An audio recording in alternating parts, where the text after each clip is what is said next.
స్మూత్గా వెళ్ళిపోయింది. అలా అని ఏదో వీడు ఏదో పెద్ద సంపాదించేసాడంటే అది కాదు, అట్లా ఏం లేదు. బేసిక్గా నాకు చాలామంది డబ్బులు కూడా ఇవ్వలేదండి. అవునా? నేను డైరెక్ట్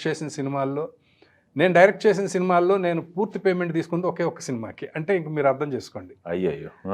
అలా ఇప్పుడు నేను యాక్ట్ చేసిన సినిమాల్లో బిగినింగ్ డేస్లో ఇప్పుడు కాదు, నీది నాది ఒకే కథ తర్వాత నేను ఒక 4-5 సినిమాలకి నాకు పూర్తి పేమెంట్ రాలేదు. నేను అసలు అసిస్టెంట్ డైరెక్టర్గా, అసోసియేట్ కో డైరెక్టర్గా ఉన్నప్పుడు కూడా నేను పూర్తి పేమెంట్ తీసుకున్న సినిమాలు చాలా తక్కువ.